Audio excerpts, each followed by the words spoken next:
Welcome to Sachs Realty's Tuesday Night Podcast, where we talk about anything and everything real estate. Each week, we deliver expert information enabling you to make better informed decisions while keeping more money in your pocket. If you're interested in real estate, this is your show. To our Tuesday Night Podcast. I'm hearing some kind of echo in the background. Maybe somebody has an extra... there we go. I don't hear it anymore. Guys, how are you? Tonight, Melody Wright in the house. I can already tell by the comments that you guys are excited about this. Melody and I, a couple weeks ago, and this is one of the reasons why she's been on our channel a lot. She's no stranger to our channel, and she's been on many platforms talking about what she does. If you haven't heard about Melody, you're going to really enjoy tonight. She's going to be with us for the first hour, and then we're going to turn it to you, the buyers and sellers, and just our audience, and open it up, and we're going to publish a link that you guys can jump on the show and ask questions live. So we're going to do that in the last hour.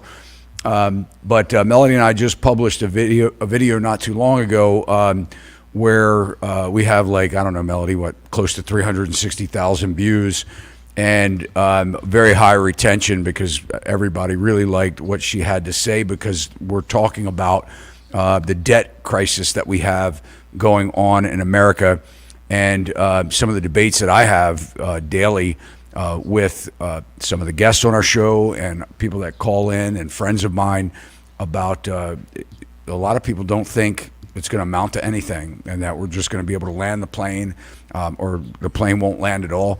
We'll have the better than soft landing. We're going to kick the can down the road, and we can already see these plans that are being built for the next sort of like prop up or stimulus they're going to try. And what we're really talking about, what is said to be trillions and trillions of dollars in home equity, and a new program. We're going to dive into that tonight, encouraging people to take out second mortgages on their home. And we have a poll. If you can, if you're just logging on, if you could jump over to our poll and vote. We want to know if you think it's a good idea. Should people be in more debt? Should we be encouraging people to take out second mortgages?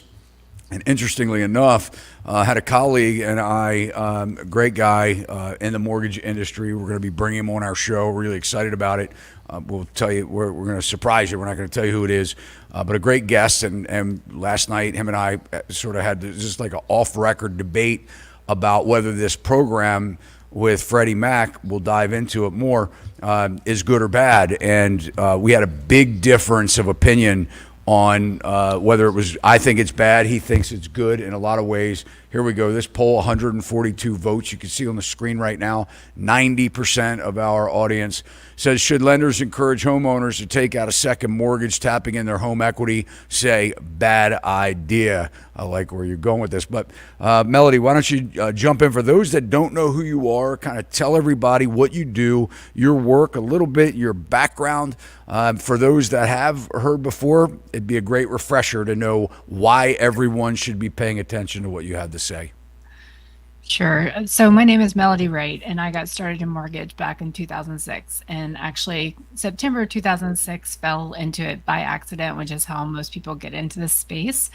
I went to work for this mortgage company that I had no idea what they did as a project manager, and quickly became the girl Friday to the private equity firm that had purchased my company, which was a top 5 non-bank originator and servicer, who had made a lot of money for General Motors. And so they were going to offload the company. Cerberus came in to purchase it, but they didn't know anything about mortgage.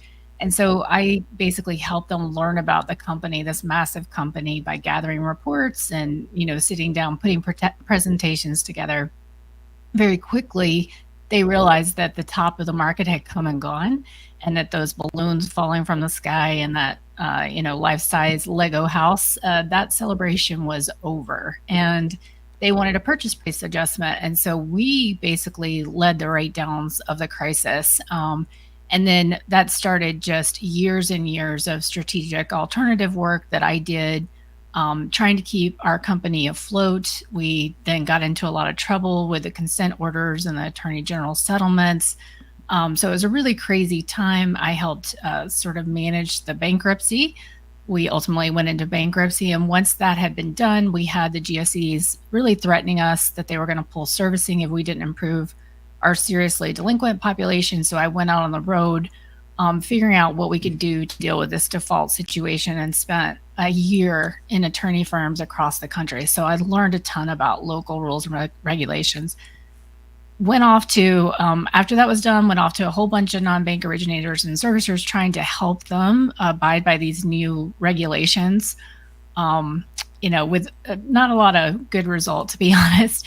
And then just kind of got into technology, building wraparound solutions because I could tell that that is what the space needed. But there was just a lot of resistance to change, including, the actual technology providers have a monopoly. And so quickly realized that mortgage wasn't changing.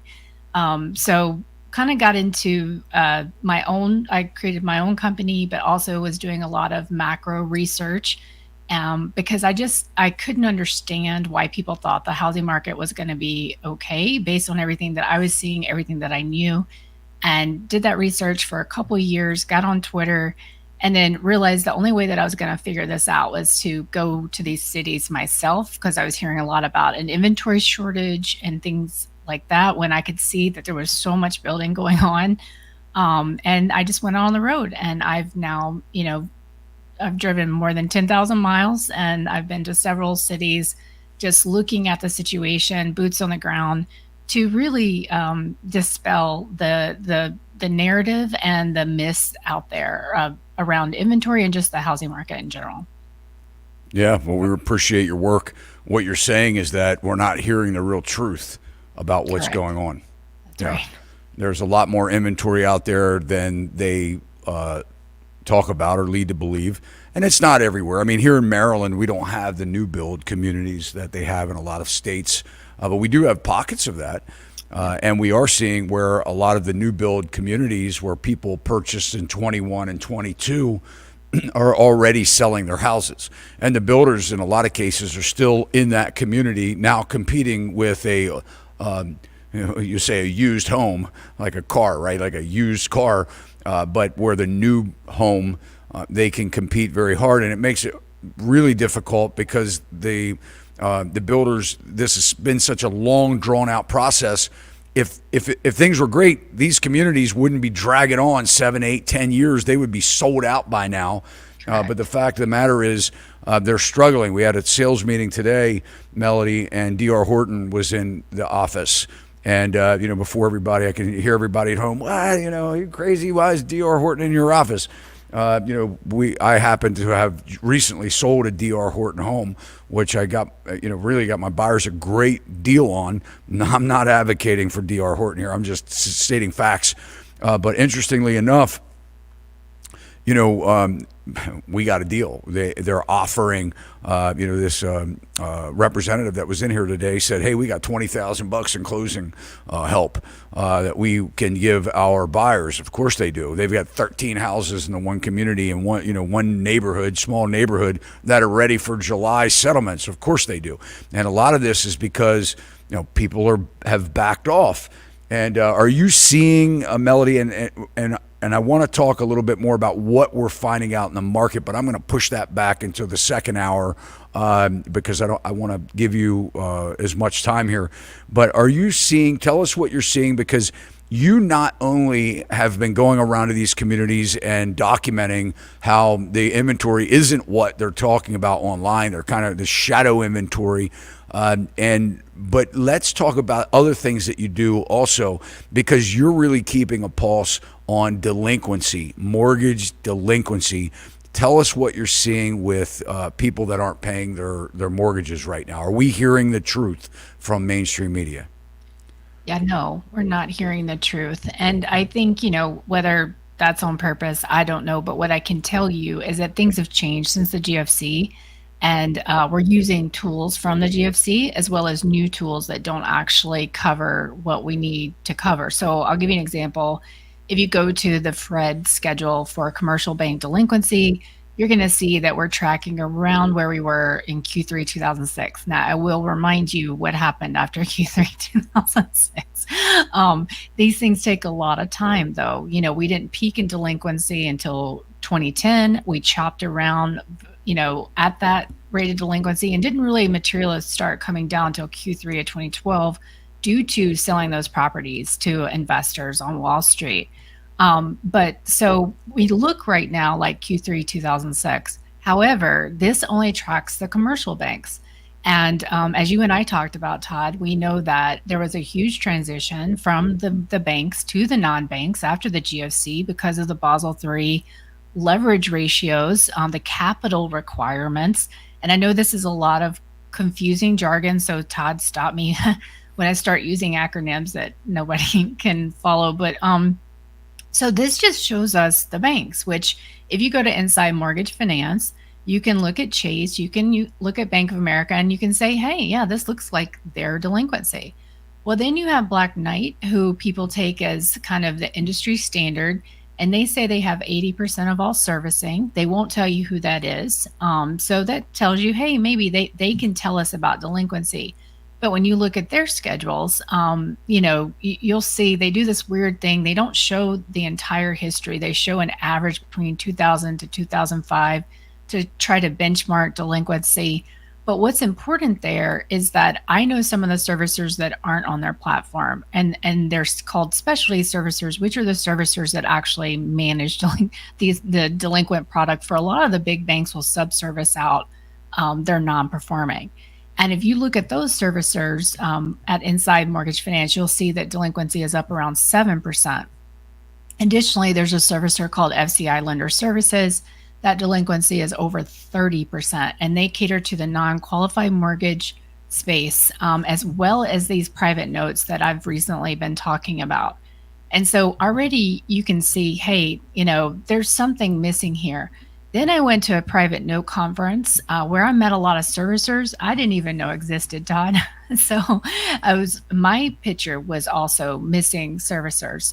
The other thing I want to mention about an Inside Mortgage Finance schedule is that there's a little footnote on the bottom of it that says some of the servicers that participate in this survey are not represented. Well, guess what? It's 4 of the 5 largest FHA and VA servicers. Why aren't they there? Well, they don't want you to see their delinquency. And so, Black Knight's sitting around that 3% delinquency.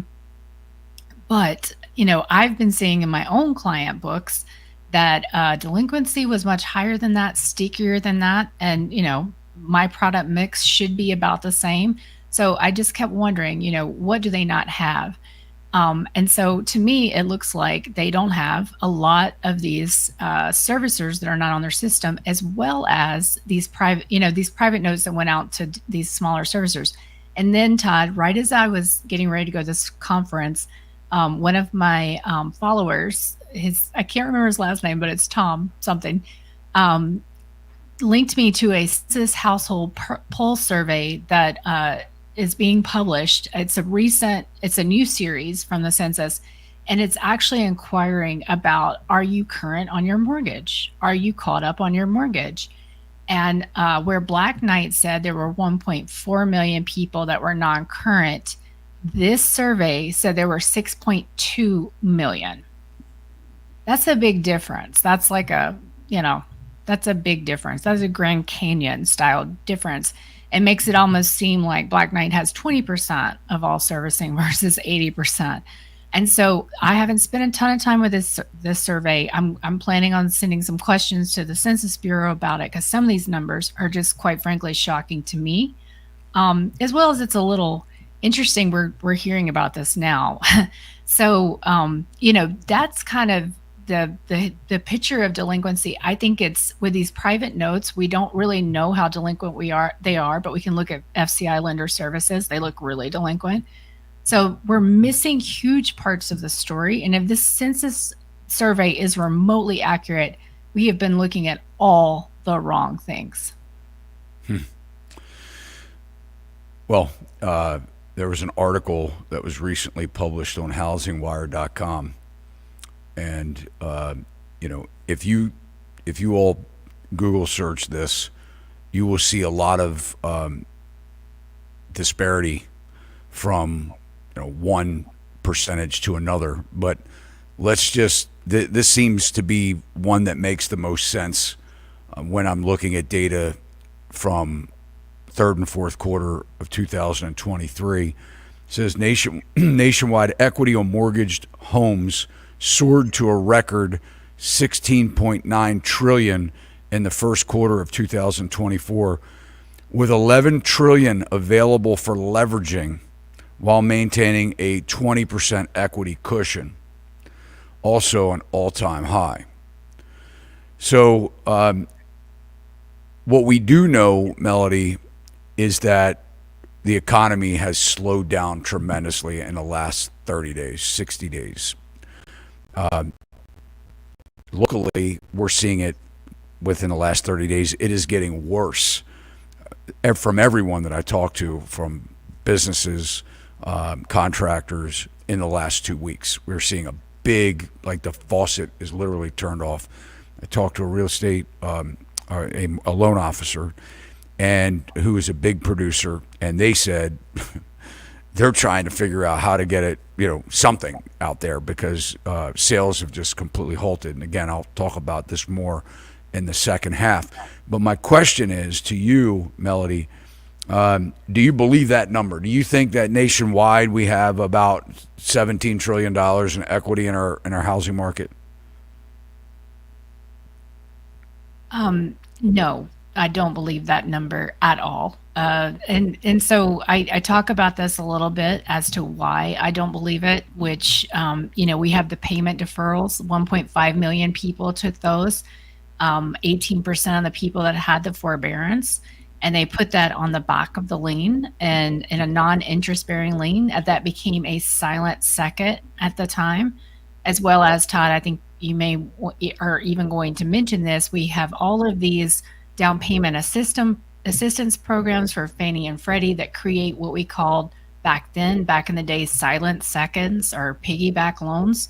And so, I don't know how they're pulling this number. They never really tell you, but I do remember actually filling out a lot of these schedules about how much equity folks had. And, we might not have been showing a combined loan to value of both of those liens. I don't know for sure, but I am almost positive that number is not correct. And by the way, the stress that I'm seeing in borrowers, how quickly credit scores are coming down, even if someone wanted to take this program out, they might not be able to qualify. So Freddie Mac announced a new program. It's a proposed, it's the purchase of single-family closed-end second mortgages. And they put it out for comment request. A lot of people believe that it's already on the books, that this is just a formality to put it out for comments. But I just want to read this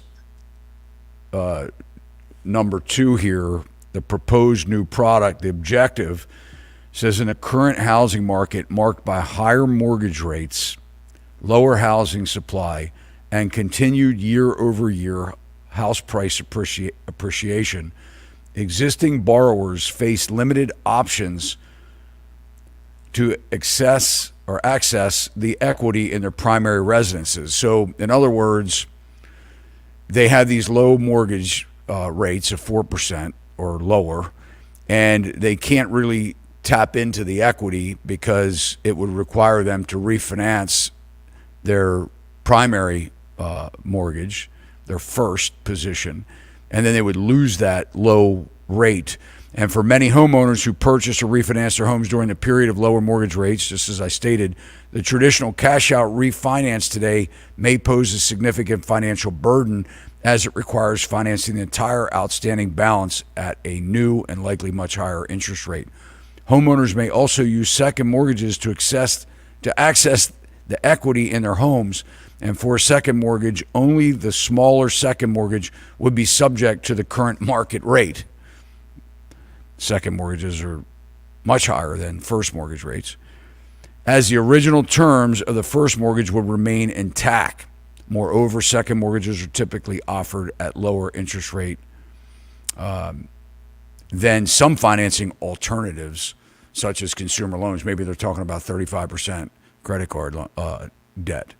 So yeah, maybe 9% second loan mortgage may be better than that. But do you think it's a good idea to present this to borrowers? No, I don't think it's a good idea, which we talk about in our video. You know, now I believe in free markets, and Terrible audio. sorry. Okay, don't know what happened, but sorry guys if you're now deaf as a result of I may be, but anyway. Go ahead. I'm not sure what happened. I don't know. Go ahead. Oh, my hearing aids. Oh, my goodness. Sorry. All right. Maybe, yeah, jamming. Michael Church says maybe we were just jammed.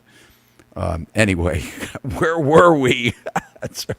Whether or not this is a good idea. Yeah. And again, like I say, I do believe in free markets, but someone who has witnessed this, how this ended up last time with these silent seconds, these piggyback loans, it's just not, it doesn't end well.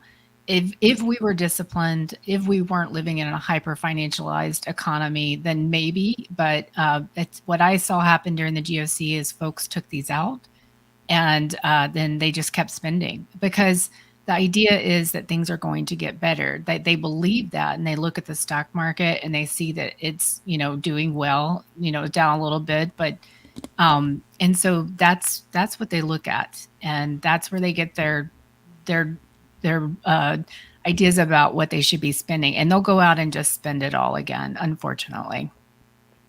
So I had somebody, I have a video coming out on Saturday, Dr. Laffer.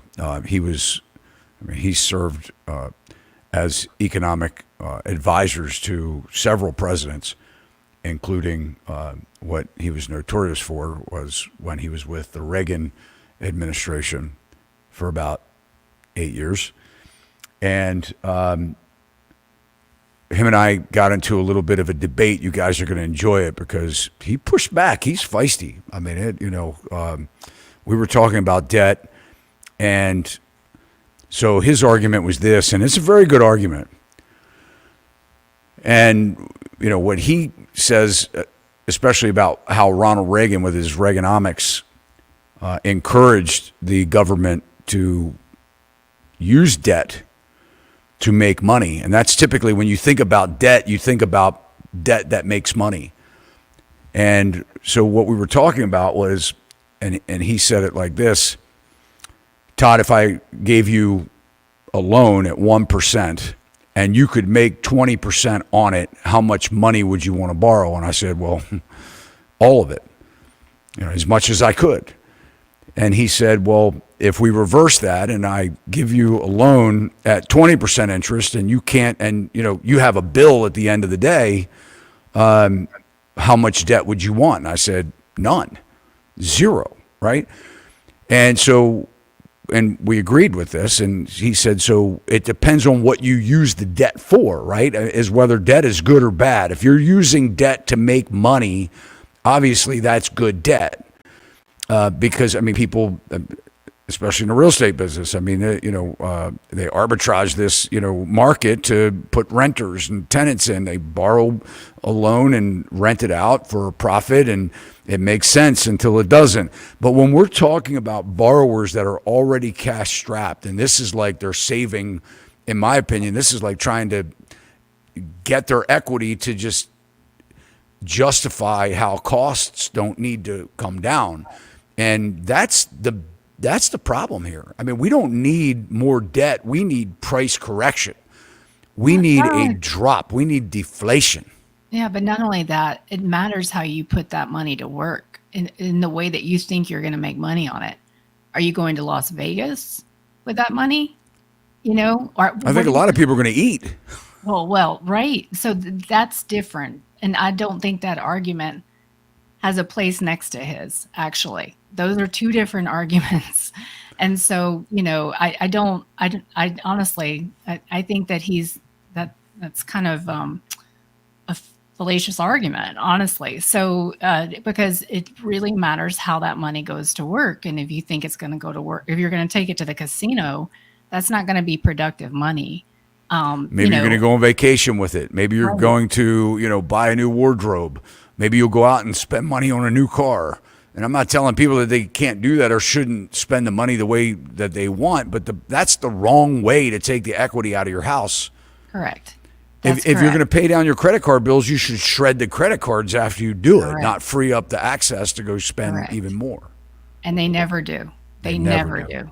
They just keep spending. And I wish this wasn't true, but honestly, a lot of times it's because of where they are in their career. I mean, I remember being in sort of my early mid 30s and thinking I was going to keep making more and more money. I was just going to keep getting a raise. That is what had happened to me. So if I wanted to go on vacation, then that's okay because I'm going to have a job and I can pay that off in a few months. That was my mindset.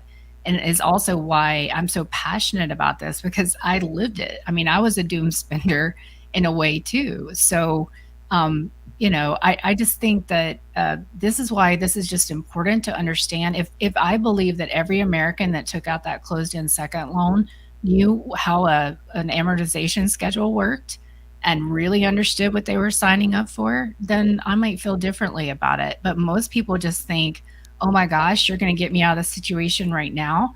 I'm just going to sign the dotted line and I'll figure it out later. And that's exactly what this program will become. And then when, they can't pay it because they lose their job or they get demoted, and I'm hearing about that left, right, and center, people just like losing hours, that were full-time, then they can't pay this. And then suddenly, not only do they lose purchasing power, but they're going to lose their home. Yeah.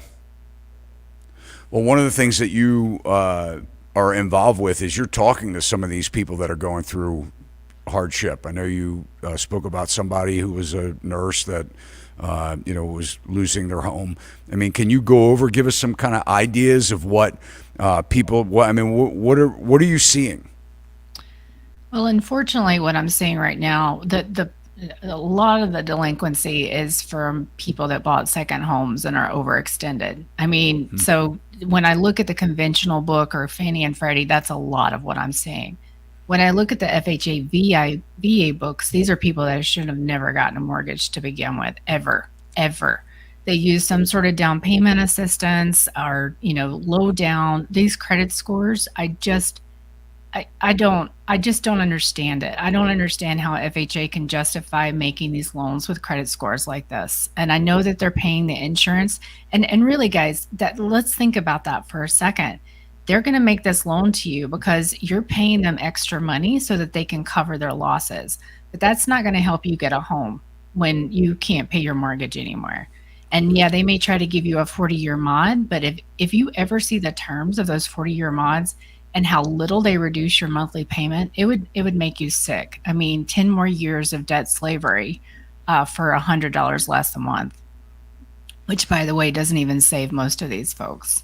But for the FHA VA, it's more like what I was explaining to you, Todd. People who've lost a job, lost a spouse, had a health problem, fires and things like that. What percentage of, would you say, the delinquencies are people that have purchased in the last 4 years since 2020?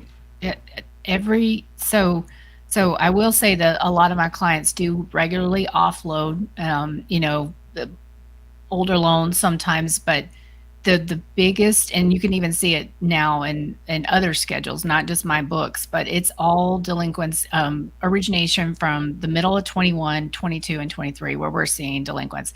And we're seeing early payment defaults, and that's when it goes delinquent within the first 6 months.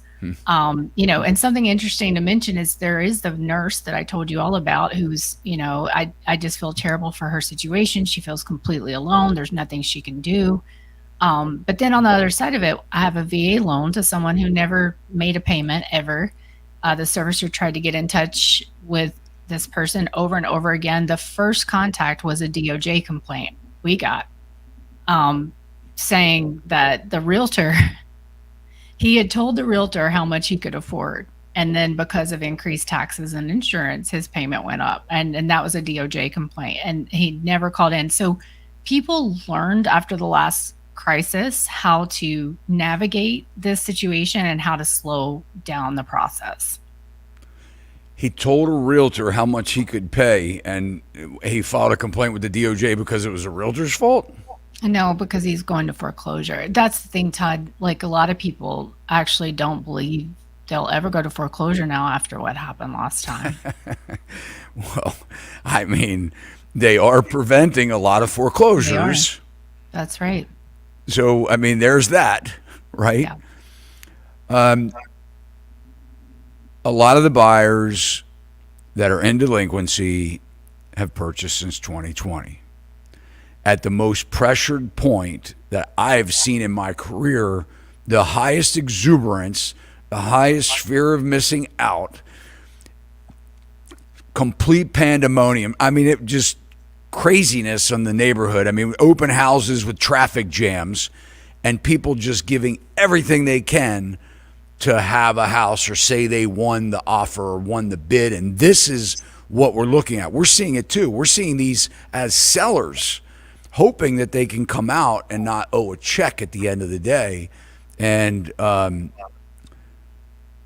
yeah, second home. So you see a lot of people and that are delinquent that extended themselves with a second home. What are they doing with these second homes? Are they spending some of their time in one house and some of the time in the other? Did they buy the second home for a rental? It's all passive income, all passive. As we know, being a landlord is not a passive job, but they thought it was passive income. And so everybody and their brother went out and bought a second home to rent out, to do short-term rental. And then a lot of people that had short-term, long-term rentals, what they did is they turned it into a short-term rental. And then they quickly realized that they could refinance using, these short-term rental, like saying, here, this is how much income I'm going to make. And so they got more money. And then they went out and bought another property. And so a lot of this is all just bad investment. I've seen properties where they bought down in Kyle, Texas, for short-term rental, 22 miles south of Austin, thought they were going to get $600 a day, be 55% occupied. I'm not sure if you've ever been to Kyle, Texas, Todd, but you're not going to get $600 a day.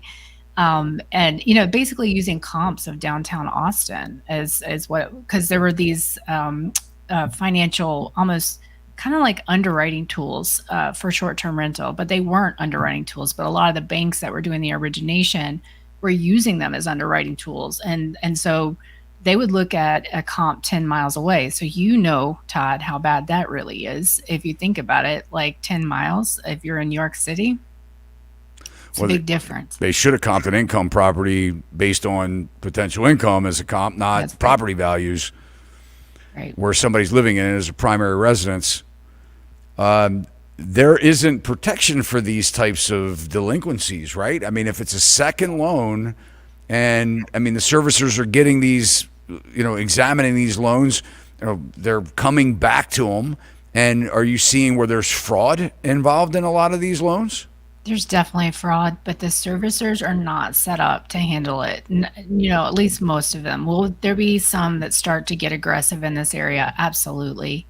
But they're not set up today. I've got one right now that I'm pushing the servicer to try and contact. I think it's occupancy fraud. They're just not set up to handle this. So should they be doing it? Should they be for their investors that they're servicing for? Absolutely. But they're not set up to do it. That's what do they do? It works. The borrower signed that they were going to live in the house, then they didn't. They took out a fixed rate 30-year mortgage, and where it should have been a commercial loan. And I guess at this point it's just recovery. How does the bank? But when we're looking at the bailouts and the available the Rescue Act but that's not available for second houses. Are there? Are they? It was available during for second COVID. mortgages. Yes. So, but for There's something called the non-qualified, so the business purpose loan, and so when those get into trouble, and that's the non-QM space, they are not covered by CFPB. Those things are going to go so quickly. But and if these are like non-owner occupancy fraud, they should go quickly as well. And then the ones that are vacant, and so this was what will happen. You'll often have straw buyers or investors that walk away if they're vacant. Then the agencies expect you to proceed expedited for to do an expedited foreclosure, and so those will move faster as well. Where there's not a lot of skin in the game, those are going to move. Yeah. So let's, for a second, I just want to kind of address on the lender side. You get a house that's in foreclosure, or it's foreclosed. It becomes bank owned. What is your understanding of the process that's involved to put that house on the market? What if the sellers refuse to leave? What if they put a tenant in the house, and the banks kick this over to a real estate agent to sell the house as a bank owned property? What can an agent do? Can an agent just go in there and kick the people out that are occupying it, change the locks, and say you're beat, you're gone, and put the house up for sale? Oh no. Oh no. And some states are much worse. Like, I mean, evictions are, they're horrible things. But we've already heard stories about sheriffs getting shot at. And I mean, this happened before. There's several, when I was managing default, there were several jurisdictions where we just could not enforce an eviction, and the sheriffs wouldn't try. Yeah. So no, I mean, there's so many laws against that. It So, makes it very difficult. yeah, so not only that, so when we're looking at, inventory that's out there, I mean, even though these, folks could lose their house, it could still be years before it ever comes to the marketplace because of the protection laws, squatter rights, things like that. And I know, I mean, I know I have worked for banks and had to, I didn't do the eviction, but had to wait before we could put the house on the market until the sheriff showed up and did a proper eviction. So people out there that a lot of people know how to work the system. They'll stay in that house forever, and then a lot of times they have to get cash for keys. You guys listen to my channel, I have a friend of mine that stayed in the house for a decade. What happened, and you'll appreciate this, Melody, back in the day when with these second mortgages, and this is the problem, the second mortgage always takes a back seat to the first, right? And I think with the Freddie Mac, you have to have a government back loan, in order to qualify for this second, government back second, if in fact they decide to start doing that. But what happens is a very risky proposition because people want to get a loan to suck the equity out, and a lot of times it's not just to put siding on the house to prevent paying the siding company 21 or 22% interest that they may have. You say, hey, look, I want to get a second loan, put new windows on or something like that. $35,000 short-term loan. I'm going to pay it off. That could work out very well. I mean, that could be a great time to get an equity loan, a HELOC or a second mortgage. HELOC's a home equity line of credit. You only pay as you use it kind of thing. A second mortgage is like you get a lump sum and then you pay a regular payment, a fixed payment. But what happened back in the day was a lot of people had these second loans. This is why this is why it echoes so much. And by the way, guys, prices are coming down. And I know I just wanted to plug that in there because we're going to talk about it shortly. But there's so many,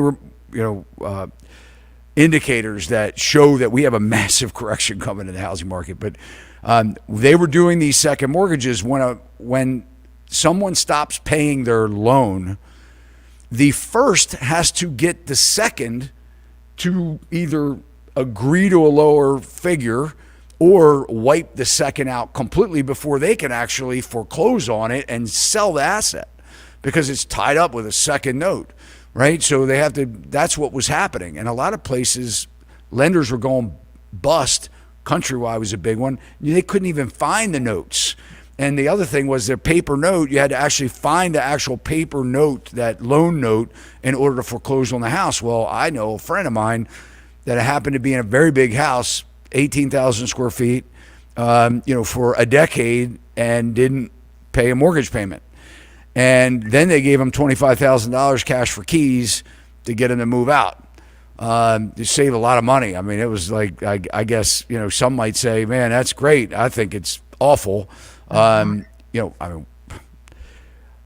they couldn't find his note, and then they had to, negotiate with a second to get, to be able to start the foreclosure process. But one of the scariest things I've ever seen in my life is I walked into Wells Fargo, into their vault. It's not Wells Fargo the bank, but Wells Fargo has its own vault that many lenders use. It's up in Minneapolis, and you walk in this place, it really looks like a cartoon. I'm not kidding you. Basically, it's just carts of these notes, paper notes, stacked up to the ceiling. People driving these carts around. And if you've ever worked in this business, I mean, they're going to get lost. They're going to fall off the back of a UPS truck, but they're like gold. That's why they have to be kept in a literal vault, the fireproof. But these things get lost all the time. And you're exactly right, Todd. If they don't have that note, they cannot, they could do a lost note affidavit, but that takes a very long time to prove out in court. Well, what happens? Let's just go down the road that people refuse to leave. Like my friend, he's like, man, until they kick me out of here, I'm going to stay here as long as I can. I'm going to pay the electric bill. I'm going to whatever. How do they know? How does wealthy do that, Todd? What's that? Saw quite a few wealthy do that. In fact, people came to my CEO and said, "What do I need to pay this mortgage now?" I mean, friends of his, like. They just really expected that once contract law was broken during the GFC through the consent orders, the other side of that coin is that people don't think they have to pay anymore. So how does a lender prove that a property is vacated? So if they take a property back, how do they know it's vacated? Oh, there's so many things you have to do now. So the conventional Fannie and Freddie took back their real estate owned. So that used to be the servicers did that, but they really, so they're dealing with it. Now they use third party vendors, don't get me wrong. But there's just so many things. And I couldn't tell you one scenario because every state is different, as well as a lot of these counties have their own local rules around this kind of stuff. And so, but it's supposed to be what we call in conveyance condition, which means there shouldn't be any code violations. It should be properly, if it's the winterized, the grass has to be cut. There has to be no mold. I mean, I can't tell you during my day how many, the Freddie 107 forms, I think that was what they were, where you had to fill out because of black mold, and we would lose whole properties because of mold. So, it has to be well preserved. It has to be well kept. And that's why all of these banks would have told you, please take this from me. Please take it. This is a money losing asset right now. So yeah, this is not a game where people made a lot of money. The only people that made money were the investors that bought up those homes and then made them rentals. Do you think in this situation, let's just kind of take it down the road, because eventually I believe we're going to see these foreclosures hit the market. I don't think there's going to be an unlimited. First of all, I don't think the second mortgage thing is going to fare very well, because I think a lot of people, when they don't make their first payment, their credit drops really rapidly, and there's a whole lot of other issues that come with that. But do you think we'll see, if we get into the anything like what we saw in the GFC? We could start to see this from the second homes, as you described, the people giving up. I mean, I'm seeing it where landlords are dumping properties and they're just like, I can't make any money. It's costing me. I don't have the money anymore. And the problem is they don't even want to fix it up. So now we're starting to see this inventory that's coming on the market that has a lot of distress already. Right? I mean, it's in bad shape, and then that's affecting who wants to buy it in the first place. But let's just take this down the road and say, all right, things continue to deteriorate. We get past the election year. We get into 2025. whether it's the current administration or whoever it is, they say, you know what, guys, we really need to clean house a little bit. We need to correct this. We have to flush some of this debt out. We just have to let people accept the fact that they made bad decisions and they're just going to have to deal with it. They're going to have to rent. They're going to have to go bankrupt. They're going to have to do whatever they are. How do you think banks will handle the knowing what happened the last time? Because we saw it was mayhem, right? I mean, the grass was 2 feet tall. People were living in the houses. They were rummaging. They were breaking in. They were stealing the appliances. They were ripping the copper out of the houses. They were taking the heating and air systems out of the house. They were just pillaging these houses, right? Now these banks knew that they really lost a lot of money. I mean, I know of this, people were like ripping metal roofs off and recycling the metal and just letting rain inside. So what happens now? How will they handle this time? Will they be more proactive in making it look like people occupy the house? How will they prevent squatters? How will they prevent their homes from being destroyed should we go through massive foreclosure again? Well, it's already happening, and it doesn't have to take massive. So how are the banks? The banks stopped doing it. They stopped holding these servicing rights. They stopped doing that much origination. The non-banks. No, but what are they going to do with their asset? Are they going to be more proactive? I get you. What I'm trying to say is that, let's be clear, though. The banks have gotten way smarter about this, and they've offloaded their mortgage servicing rights. They've offloaded these assets. The non-banks, however, are the ones that hold the paper where this paper is being held. Okay. And it's already happening. There's already been copper ripped out, degradation. They don't even know the properties are vacant. Because here's the thing. So if you're a servicer, you have to, in a property is delinquent, you have to do a property inspection every 30 days. But what is that really? A lot of times that's somebody driving by, taking a shot, or sometimes now it's not even that. And so they can't really truly tell if that property is vacant. And I can tell you, like I said, I have properties that are vacant. I'm pushing the servicer and I'm paying to do what's called a door knock, which is a different type of property inspection, because I believe it's vacant. They have to leave a card. Like, it's a whole different thing. But there are steps you can take to say a property is vacant, like you were earlier alluding to. But Todd, my point is, nobody's done anything different. These servicers are cutting the grass like they're supposed to. They're fixing the code violations when they know about them. But because of the way this COVID animal, I think you're going to find a lot of properties that were under these servicers that weren't kept up the way that they really should be and have been vacant for some time. And you're already hearing on the new build side, neighbor, like, where they're coming in and stealing all the appliances, and people won't even leave appliances in there. So when they come to do the inspection, they get a truck, they put the appliances in, the inspectors leave, they take the appliances out. I've heard that from people down in Florida because they were getting ripped off so badly. So, but let me just say that I don't, like, in terms of the foreclosures, I honestly think they're going to come from the counties more so than the non-banks, from the people that, we just saw an article that said, I think people are, 60% of people don't have a mortgage on their home. And we have 15 million vacant homes in this country. And that's not abandoned, that's vacant. These are the second, third homes.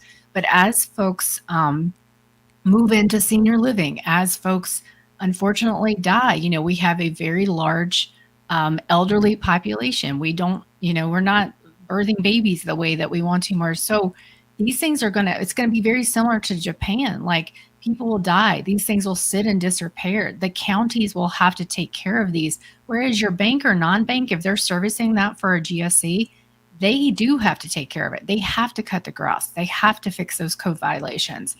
But these, where people, either they're investors that walked away or they're the elderly that just don't want to maintain the property anymore, this will become the county's problem.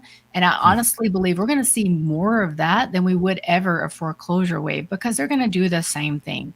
They're just going to prolong it, draw it out, and then you'll probably have some private actors coming in like they did before to kind of, to kind of bail out the space.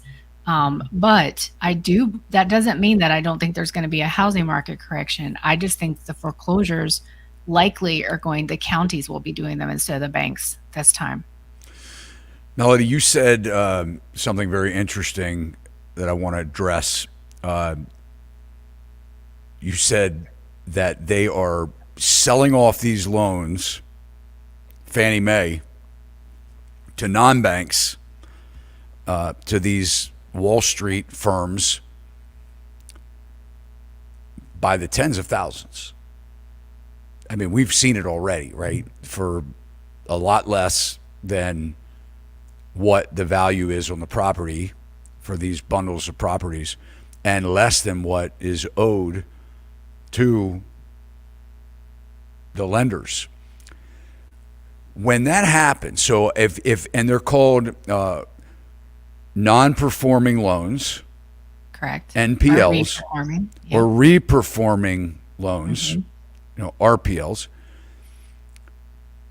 Are they counted in the delinquency numbers that you're talking about? Or once they're bundled up and sold off to non-banks, are they no longer counted as delinquencies? Depends on who's servicing them. So, if it goes to a servicer that Black Knight has on their system, then we probably know about it. But if it goes off to these, these smaller servicers, which I can tell you I was at them, and so I know this is absolutely, we had all these deals. We were servicing these deals for these smaller hedge funds and bigger players like Morgan and Goldman.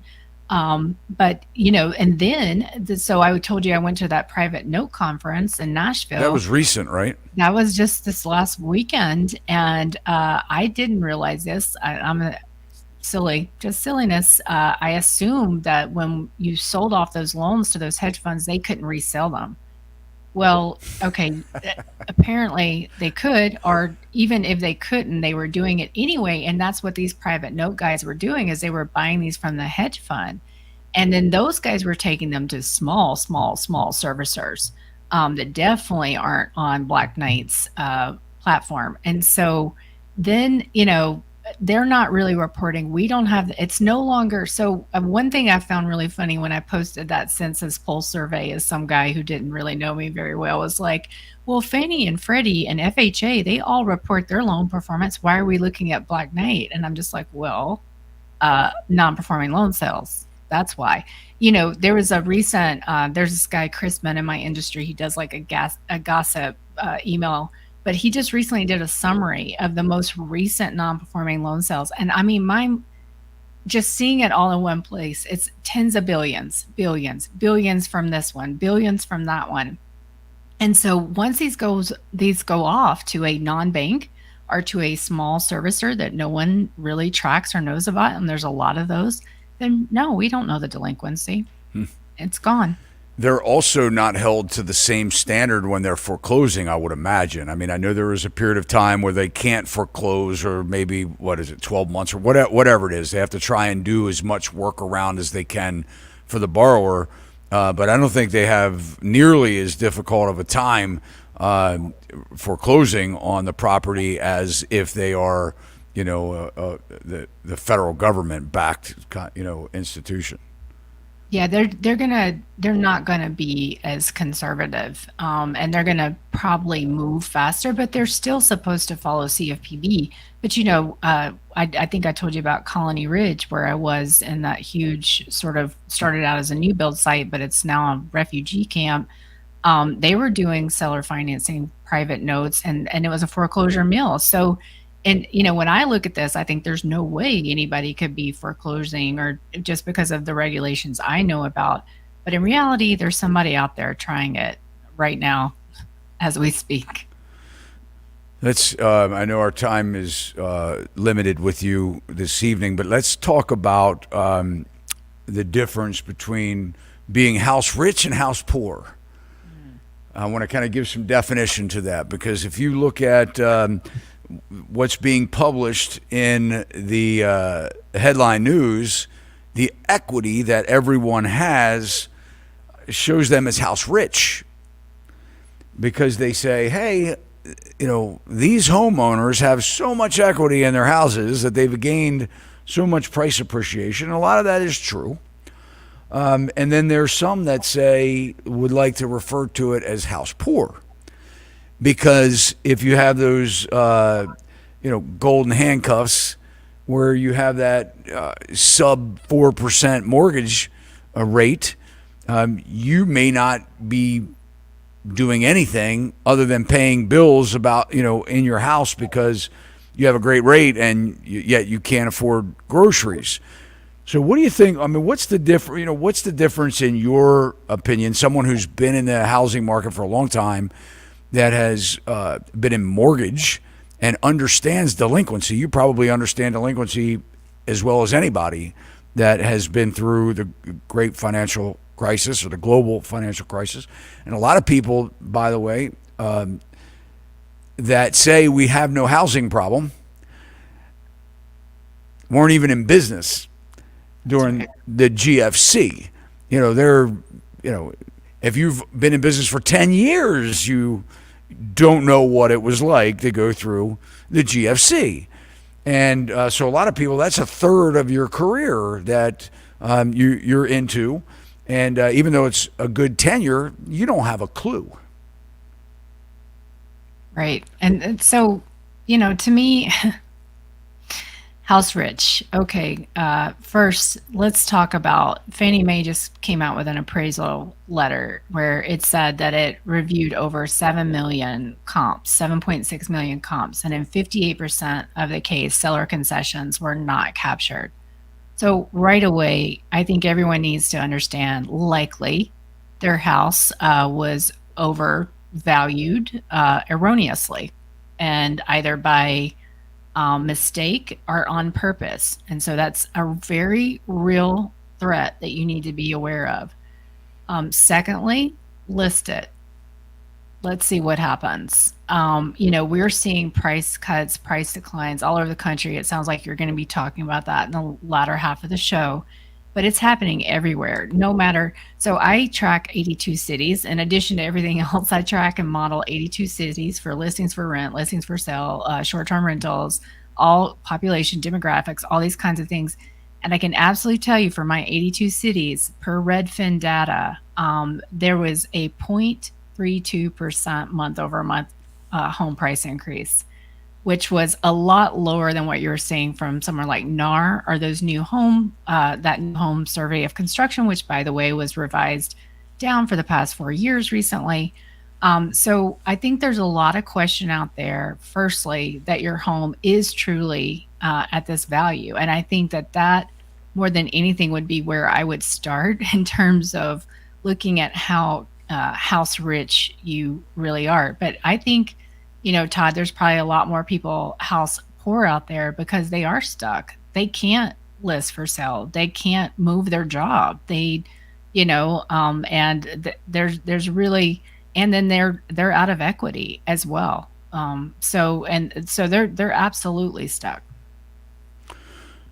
There was a article on Yahoo Finance.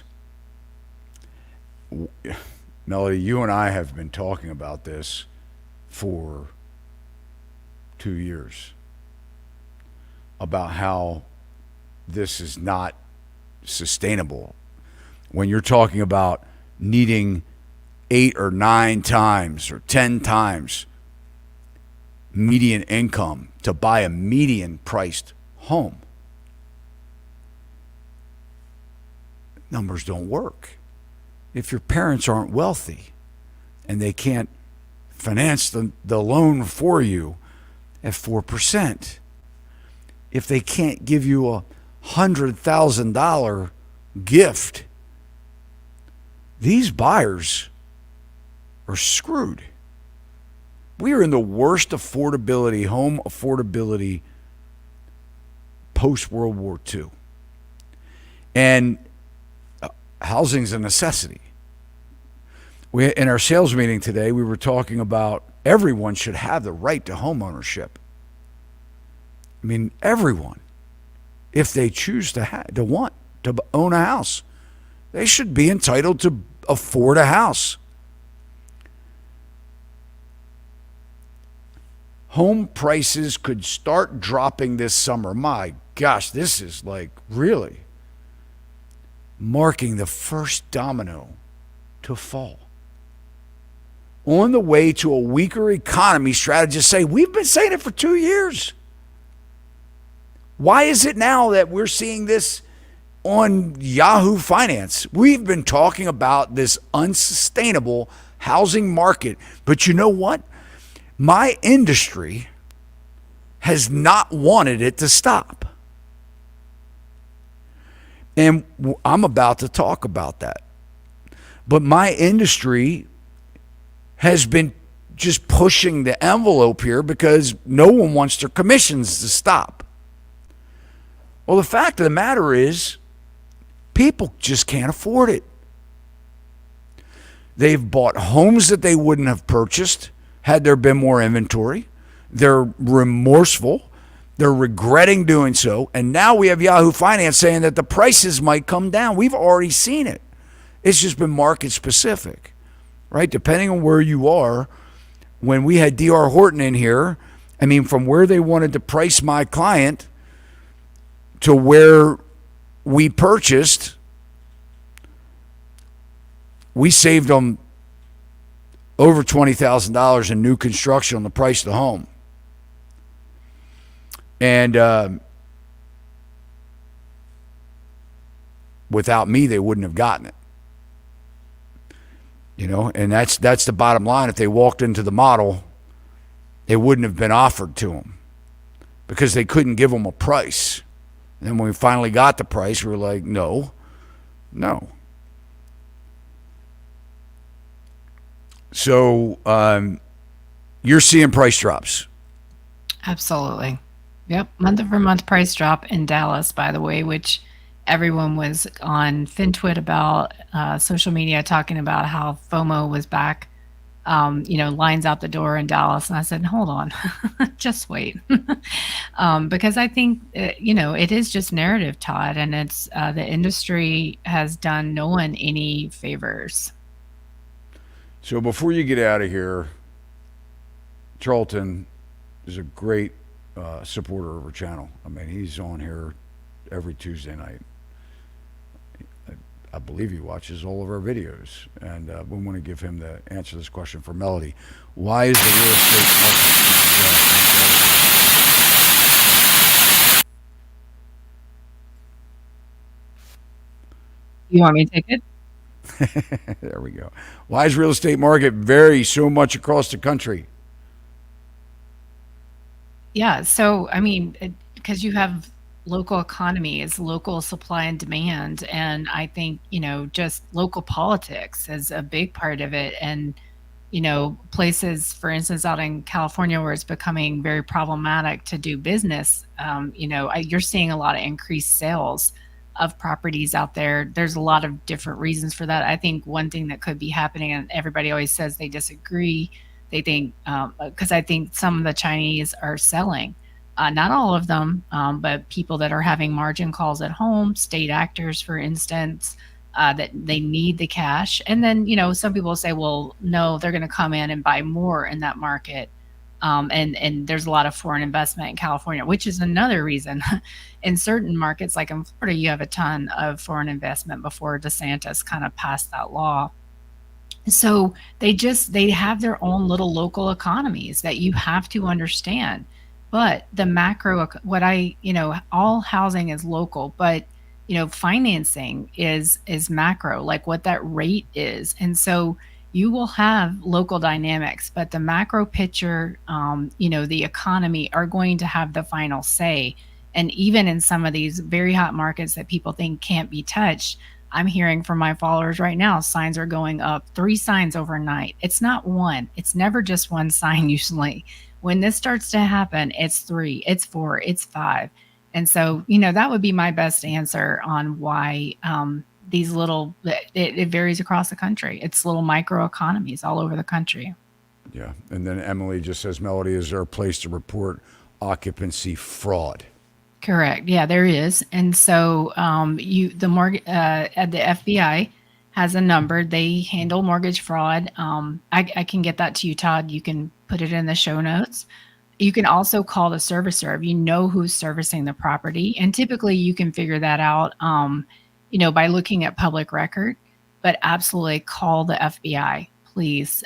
This is, this to me, just housing should not be a casino. As you said, Todd, housing is a necessity. Now, a 5-car garage is not a necessity, but housing is. And so these folks that are out there saying that they're getting homestead exemptions, they're saying it's owner occupied, and meanwhile they're writing off all kinds of, tax, expenses. So these are not good actors. Call the FBI. Melody, have you looked into the Metro Boston market? Boston, yeah. Boston. And I went to UMass Amherst first semester, so I love Boston, love the Red Sox, love it there. It's been a weird market. There is definitely something happening there, and it's been on the move recently. I heard about people pulling out of even being in Fenway. So I think that they're getting hit by some health services issue in Boston as well. But they're going to have trouble there. And even though it's heated up right now, I think that, based on what you're seeing from a demographic perspective, there is going to be issues in Boston. I think they're losing a lot of jobs. I think they're losing Correct. a lot of tech jobs in Boston. Yep, that's right. And it's one of the least affordable areas in the country as well. It's ridiculous. And they protect that property around there. I mean, they're not building new construction, and if they do, they go up. They don't go out. They're not building neighborhood communities. They're building, multifamily buildings. Well, Melody, finally, Melody, love your perspective. So we appreciate you. We thank you so much for coming on many times on our channel. All of Melody's information is in the show notes below. Now we're going to kind of turn our focus into going to our callers, our live callers. We're going to drop the link. But all of Melody's information in show notes, her X account, her YouTube channel, her Substack. And she's an amazing writer, and her work is very much appreciated. You can see how much, how many followers she has in X. I mean, it's amazing. And so everyone's paying attention to your work. So thank you so much for what you do. Well, thank you for having me, Todd, and thank you for what you do. All right. We'll talk to you soon. Talk to you soon. Thanks, guys. All right. So now we'll kind of turn our focus. We had a sales meeting today. And by the way, I just want to kind of plug this podcast is really brought to you by Sachs Realty, SachsRealty.com. Just want to mention that if you guys have never been on our website, it's a wealth of information. Great amount of work has gone into the site. If you're needing a Maryland agent, I'm hoping that you're going to call me if you're not already represented. We have an amazing agent staff here, as well as if you're anywhere else in the country, we have an amazing broker network of lenders, title companies, agents in various cities across the country. We really we're adding to this more and more every day. I think we have maybe 60 agents across the country that are part of our network. We take it very seriously. We vet these agents out, making sure that they have very high reviews and that they will align with how we believe clients should be serviced and put first. And there's a lot going on. I just want some housekeeping updates here. The MLSs are changing all across the country. As of August, I think August 17th is the date that the lawsuit has cited for every MLS to eliminate the field of cooperation from a listing broker to a buyer's broker. We're already seeing a lot of just mayhem with this, just people not understanding what that means. And we're even seeing where we're having some complications where some sellers are already implementing this, where they're like, I want to offer a buyer's broker X amount of dollars or whatever. And the lender, no one knows how to properly inform the lender. So we're getting loans kicked back because people really don't understand it yet. But my understanding of what this is and check with your brokers and the states that you're buying or selling property in. But what we're really, what we're really seeing is that it looks like the change isn't much, by the way, when it comes to the ability for a seller to offer some type of, I don't want to say inducement, but some type of concession or contribution to a buyer, okay? The important thing here that we have to identify is that it can't come from a listing broker. It has to come from the seller. So the offer of compensation, if any, or the contribution has to be brought forth by the seller. And I know with our MLS, and I'm sure it's going to be the same way or similar across the country, they're eliminating the cooperative commission field, and they're replacing it with what is the seller offering, if any, or is the seller offering any type of buyer contribution, yes or no? And then if it's yes, it will open up another box. And one of those boxes is, will the seller pay anything towards the buyer's broker or their, which pays their agent? Because a lot of people are concerned, like, how am I going to pay for my own agent? What am I going to have to pay for my agent? So as this thing unfolds, I don't see it as changing very much. I hate to tell you, it's changing a lot, but not really, if that makes sense. I think here in Maryland, we've always had to be, transparent with our buyers in, what we make. And for other states, I guess that's not the same. But anyway, I want to take a couple questions here, and then Joe, did you post up a link that we can? All right. So if anybody wants to come on and ask your question or have a comment, hopefully I'll be able to talk here shortly. I've been talking since our sales meeting at 10 o'clock this morning. So let's take some questions. Let's see what we got here.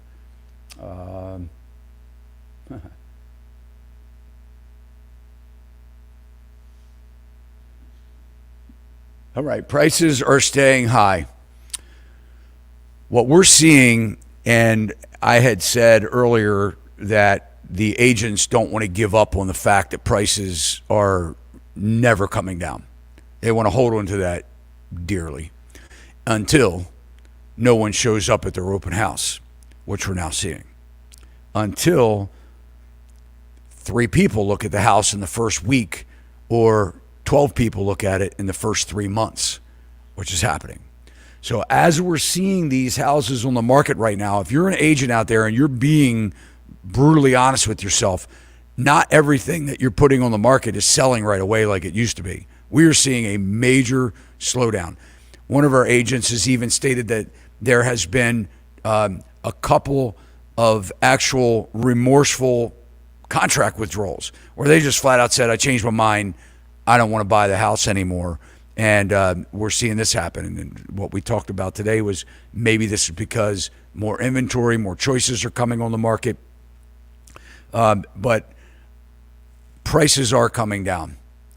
And prices are going to continue to come down for a period of time. I honestly believe that. What you have to do if you're buying a house, and you can take what you want away from this if you're a seller, you have to think independently.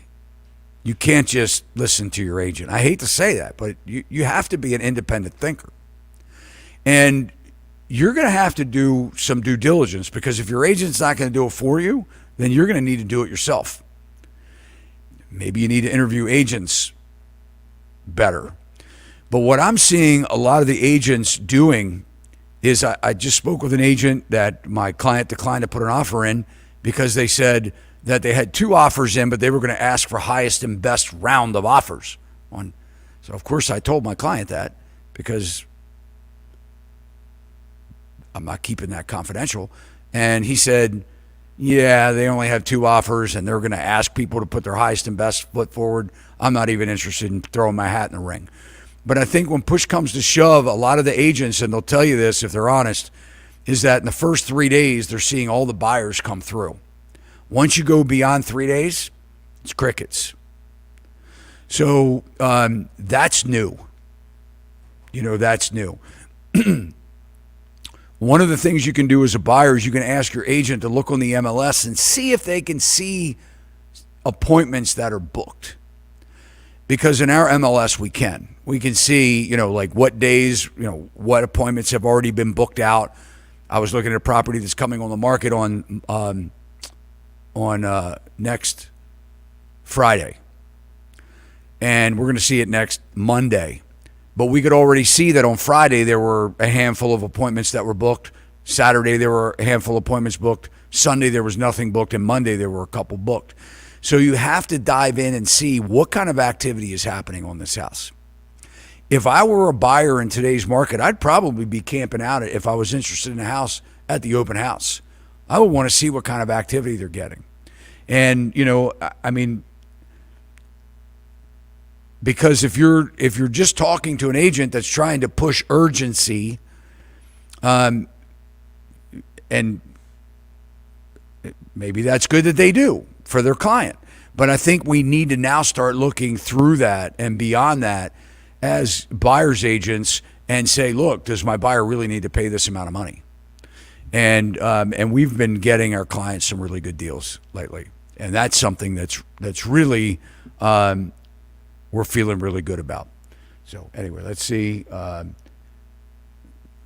Again, prices are staying high. I think they're coming down. We'll find out. It's, time will tell whether Todd Sachs was right in what he said on a housing market correction. We've already seen it. We've already seen a housing market correction since I've been calling for it in the beginning of 22. I've been saying that for 2 years. John Boston, Todd, I have a relative who is a realtor and cannot get a listing. Nobody is telling, and prices are staying high here in Boston. We are not making any single family homes in the Boston area. That's true. Yeah. As for your friend not getting listings, I would say, what is the market share there? Are there listings being had, and who's getting them? Because somebody must be getting them.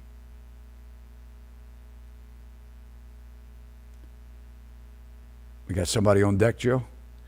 All right, let's bring them on.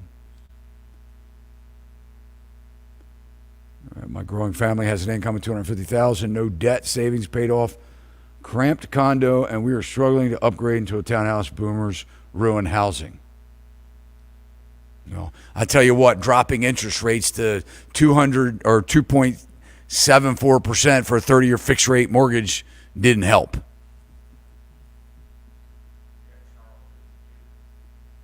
Say again? All right, let's bring them on. Hello? Hey, how's it going? Hi, I'm good. How are you? I'm doing well, thanks, Paul. Where are you calling from? Paul. Where? Oh, maybe it's the wrong person. Oh, I got Charles on deck. All right, I see Paul too. Charles, how are you? Where are you calling from, buddy? California. All right. I was hoping Melody was going to be on when I asked this question because I don't know how it affects everyone else. But you know how California was doing shared equity, right? Mm-hmm. And they're trying to offer it for homes in like mid 2022, or no, towards the end. Because I was thinking about doing that because I was thinking about buying a home. Thank God I did it. Looking back at it now. But I was listening to Dave Ramsey, and he was talking to a caller that had equity sharing with a company. And like if he sold the home, it would be more. Does that count as like technically a second mortgage? What, having an equity partner buy in? Yes. Yeah, well, that's whether it would be a second mortgage. I mean, I don't know how it's deeded and what you're signing, but typically when they're an equity partner, I mean, they're recorded on the deed. They have ownership in your house. I don't think that's considered a second mortgage. It's an owner. They have a share in your asset. And by the way, it's happening all over, not just in California. There are websites out there where people will, you can go to these sites, shared ownership, equity partners, fractional buyers. There's a lot of different programs out there where, and I think Zillow is even pushing now that you can buy a house with your friend. You can go in and own it together. But no, when you take them on, they are certainly entitled, and the details are going to be in the contract that you sign. Okay, because I was wondering how that affects, like, if people go under on their mortgage to where they end up in foreclosure and bankruptcy. Like, does that? I don't even know like how that even works, or if that delays foreclosure because maybe that company can try to buy the house out from underneath that person, or what. Yeah, I think the person. I'm not an attorney, but I think they're beat. And if it's in California, like, is that the back of the taxpayer that now gets to pay for the foreclosure of that home if it's a equity sharing with California? I mean, I guess it would depend on if there's a buyout. If it's some type of government backed mortgage. But let's just give the scenario of can a lender foreclose if two owners are on a property, but however that owner comes into it. I'm going to give you an example. There are a lot of people that buy a house together, and there are two people, and sometimes a husband or wife on a deed, and only the husband or the wife is on the note for whatever reason. Maybe the second borrower didn't qualify, has bad credit, whatever. So just because that borrower on the hook didn't pay the loan, there's no protection that someone else's name is on the house. So if I come to you and I say, and I'm not an attorney, by the way, so don't take this as legal advice, but if I come to you and I say, hey, Charles, man, I would love to buy into your house. I'd love to be an owner of your house. And I do all my due diligence, and I know you have a lot of equity there, and I'm expecting that there's going to be a increase in market value over the next 5 years. Or maybe you just want some extra cash and you say, hey, look, if you give me money, I'm going to put you on as an owner. And then, the agreement is I have an opportunity to buy you out in 5 years at X amount of dollars. Whatever kind of partnership you guys agree to share the ownership or the buy-in to that property. I'm at risk, in my opinion, if I say, well, Charles, you've got a note on the house. If you don't pay the note, what happens then? Well, I mean, maybe I have the opportunity then to kick you out and pay off the mortgage, or in the contract, we agree that if for some reason you can't pay your fair share of the deal, or you're not keeping the house up, I have the opportunity to buy you out at a fixed price, and we predetermine that, and I'm going to pay off your, or refinance. So, I mean, it's, fractional ownership, and what a lot of people have to understand, there are a lot of companies out there that are saying, hey, I will give you money to, for your repairs. You need a roof. I'm going to give you money, and all we want in return is a share of your home. I did a video on this, and a lot of people are falling for this. Maybe it's the best thing in the world if you need the money, but I think there are a lot of people that are preyed upon in this environment. And you may have a situation where you found out your mom or dad maybe did something like this. They didn't need to consult with you. And then all of a sudden something happens to them and you find out they had a partner, for a little bit of money. And so, I would just, I think that there's only, I think partnerships are the only ships that sink. Yeah, it just piqued my curiosity because I didn't know how that works out if the state is equity owner in your property. Because the way it was explained to me when I was looking at home in California is it would be, I think it was, they would get 20 or 30% of the sold appreciation value. Yeah. So if you sold the home and it appreciated by like $10,000, they would get 3%. Right. Or 30%. So $3,000. Right. But if they go to foreclosure, I don't know if that means California can just foreclose underneath them. And then now also you have like squatters and stuff. So yeah, it's, I don't think it's I don't like it. I think we're going to find desperate times call for desperate measures. I think all these fractional ownership platforms that are out there, they're making money hand over fist. You can't own a whole house, own a tenth of a house or a 1% of a house and put this money in. And a lot of these platforms and I know this is different than what you're talking about, but a lot of these platforms have baked in management fees, and they're a management company. So they buy a house for X amount of dollars. Let's just say 400,000, and they offer it up for 500,000. So they're making $100,000 right off the start in the with the equity partners. They're making a fee, and then they have a baked in 8% or 10% management fee where they're going to place tenants in there, and they're getting that money whether it becomes a profitable or non-profitable business. And so I think that we're seeing a lot of creativity in this space. But because of what we talked about earlier in the show with the amount of equity that they're saying that borrowers or that people have in their homes, there are all kinds of creative ways where people are trying to get their fangs into your asset. And, and I think this is going to get worse as people are struggling more to make ends meet. They're going to find themselves more prey to these kinds of environment, these kinds of, fractional buyers or equity partners in your home. Yeah, well, I mean, I've also heard stories that the REITs, I think that's what they're called, Mm-hmm. the ETFs or whatever, like places like BlackRock have people have been pulling the money out of it, and BlackRock's been trying to stop them from doing that because of the fact that they don't want to lose more money and have to be owed on those properties more. Yeah, they're putting halts on the on people that want to withdraw their equity, their interest in the in that REIT. Yes, and it's they're paying out a fraction of what is being requested. It's has been in the news, and I think we're going to see. And a lot of this is not single families per se; it's multifamily, which I believe is really poised for a massive correction because they've just gotten over. I mean, it's just ridiculous the amount of money they're throwing up these garbage buildings that are noisy.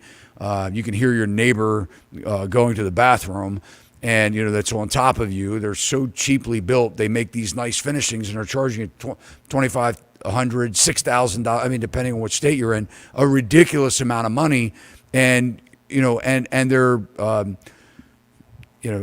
I think that's a house of cards. They're putting in a 4-lane bowling alley in the clubhouse and saying, hey, you should live here because you're not going to be able to sleep at night. You're going to get so annoyed. You're going to have white noise machines and earplugs, or you're going to be miserable. But we have a bowling alley that nobody uses. Or if everybody came down to use it, you'd never even be able to get close to it. And so I think we're going to see a big dip in multifamily housing, I believe, and a lot of these REITs are invested in those. And so what we're looking at is investors are seeing the writing on the wall, and they're saying, man, I need to get out of this thing before it collapses. And then they're just putting halts on the people withdrawing or wanting to get out. Yeah, I don't know. I don't think REITs were around 2008. So with REITs, it might be even worse in 2008 with all the private lending that went on. So, but I appreciate you having me on. Thank you. Yeah, Charles, thank you so much for watching, man. We appreciate you. Yeah, no problem. Anytime. All right, take care. All right, we have the link posted if you guys want to come on. We'll look at a couple. Looks like we have some super chats here. Haskin, Matthew, bad idea, but can't wait to get approved for max on a 10-year IO draw. Then wait for the brown to hit the blades. I'll be ready to pounce as rates drop. Haskin, we appreciate your super chat. Good luck to you in your investing ventures. Aloha, everyone. Thank you for your super chat. My growing family has an income of $250,000, no debt, savings, paid off, cramped condo. We just read that one, but we thank you again. Aloha, everyone. Again, prices are staying high. We already saw that one too. So, all right, okay, let's bring in Paul. Hey, Paul. Nice backyard, man. Thank you. What's happening? Where are you coming from? Southern California. All right. Yeah, so I'm a first-time shopper looking for a single-family home down here, and I've listened to you guys for a long time. Just curious. I feel like the market that I'm in is pretty insulated from the topics that you guys cover. So I'm curious, if something happens, how deep do you think it's going to fall in markets like mine where it's pretty insulated? Where are you in California? Just outside of LA, Ventura County. And I mean, what's the median priced home where you are? I think in Ventura County, I just saw the other day, it's like at 880 or something like that. And homes in that price range, pretty distressed. The homes that I've looked at, shopped at, you'd have to go in and rip the drywall down, put all new drywall in, flooring, like everything. And people are coming in cash offers, over asking. So it's pretty sticky. What is the median income for the area? Gosh, I couldn't tell you off the top of my head. Is it 100,000? No, it's got to be at least 175, I'd say. 175? Yeah. So, and that's for that's not household income, that's individual income. Probably, yeah. Yeah. I mean, I think that you're probably pretty insulated. I mean, it's, if people are making 175,000, you're still dealing with cash buyers. If we saw a 10% correction, that would be pretty massive. And I know a lot of people say, with a 40% price appreciation in 2 years from, 21 to 22, like how, why would you say, 10% would be a big deal? It would be. I mean, 15%. I mean, if you look at that, if that house dropped $100,000 to 780, there would be a traffic jam outside, right, to buy that house. So yeah. I think the biggest thing when you're a buyer is, you're listening to people like me that are very, bearish on the market, the housing market. You have to identify as a buyer, what are your lifestyle goals? What can you afford? If you're going to put yourself in a position to where you buy a house for $1 million and you're going to worry, whether you can make your monthly payments, or should something happen to your income for you experience some type of income loss that you don't have enough to carry yourself for 6 months, you probably should hold off. But if you find a property that checks your boxes and that is in, the biggest thing is location that you're looking for. Don't stretch for that. When people are like, hey, Todd, I can afford to buy, but I don't want to if I'm overpaying. And I say, look, we've got to have a different conversation. Because if you're planning on, laying down roots, getting set up in a community, you're going to be there for 8 or 10 years. That's your plan. You're not, well, in 3 years, I'm going to be out of here. There's a lot to laying down your roots and knowing that you don't have a landlord that's going to come in and tell you they're selling the house and they're not renewing your lease. And now you have to, and you can't customize it. You can't make a beautiful backyard like what we're looking at right now. Right. So there's a lot to home ownership. And if you have a good job and you overpay by $50,000, $60,000, $80,000 in your market, if it comes down to it and you say, man, I could have bought that house next year for $800,000, is it that big of a deal to you? Right. Is the 80 grand, you're making 175, maybe you're making 250 a year, and you spread that over the course of 10 years, the chances are in 10 years, the prices are going to be right back up again, because we're going to be looking at hyperinflation to get ourselves out of this debt, right? I mean, prices are going to have to eventually go back up. And we'll be looking at this as, 20 years from now. Yeah, we might go through a down period, but if we looked at what happened in 2008 and you lost your house that you had bought for $250,000, and if you had it today, it'd be worth $700,000. If you made it from then to now, you're unscathed, right? Right. So it's a lot of this is, what I caution are people like you, first-time buyers. Because so many of them go running in with blinders on. They're not watching our show. They have no idea what homeownership is about, and they get themselves in trouble. And it's destruction, right? That doesn't mean that you're young enough. You can make all the bad decisions in the world right now, and you will be fine, right? You have generations to live, right? Sure. So you're going to recover. Everyone makes bad financial decisions. If you haven't tried to do anything big, right? You haven't taken risk. Right. So, and that's, I'm glad you called in because, and that's important to know. So if I'm having a conversation now, here's what I don't want you to do is be desperate. No, I'm not. It's been like 8 months that I've been shopping and I'm looking for the perfect place. So good for you. And call it the perfect place. And you know what? If you find it, you may even pay more than you should. right.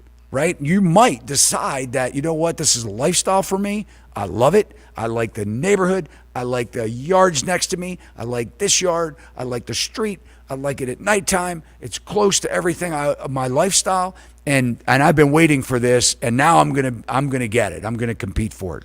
And if you can afford to do it, that's what you're buying, right? But what I see, like I said, just to repeat it, I see these, young first-time buyers. They get so depressed and so down, and they keep changing it, and I'm pushing back. They're like, Todd, I want to go look at this property. And I'm like, it's an hour and 20 minutes, 30 minutes from where you work. You told me your maximum is 45 minutes. I know, but I'm thinking about it. I'm going, no, I'm not showing it to you. Go look at it yourself. Practical. Yeah. Go look at it yourself. And you know what they do? They're like, oh, yeah, I went up there, man. You're right. I could never drive. Go look at it at 7 o'clock in the morning. Go there and drive to work and tell me what you think.